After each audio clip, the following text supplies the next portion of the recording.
بسم الله الرحمن الرحيم. أعزائي المشاهدين، السلام عليكم ورحمة الله تعالى وبركاته. يمكن أنا هالأمور ما أدخل فيها، لكن شخصية رياضية كبيرة جدا ومقربة من الفيفا قال لي معلومة وقال لي عبد العزيز سوي حلقة على مسؤوليته، أنا مالي خص، لا تحاسبوني أنا مالي خص. قال لي الفيفا لن تسمح بفوز فرنسا والأرجنتين راح تفوز بكأس العالم. أنا بقول لكم الأسباب بس مش الآن. إذا فعلا الأرجنتين فازت راح اقول لكم الاسباب على حسب المعلومات اللي وصلتني اعزائي المشاهدين. اذا فازت فرنسا، لا قدر الله طبعا، انا مش عشان الحلقه، لا اصلا انا المنتخب الفرنسي ما اشجعه يعني، ولا اريد ان يفوز. لكن اذا فازت فرنسا بكاس العالم انا راح امسح المقطع واقدم اعتذاري، بس مش لانها انا صاحب المعلومه، انا جبت لكم معلومه من شخصيه مقربه من الفيفا.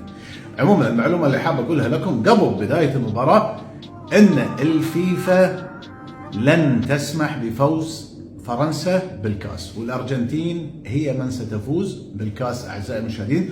اذا فازت راح اقول لكم الاسباب باذن الله سبحانه وتعالى، واذا ما فازت الارجنتين فهذه الشخصيه ويمكن يسمعني الان، اسمح لي انت كلامك طلع اي كلام وبتحرجني، لكن انا اقتنعت في كلامه.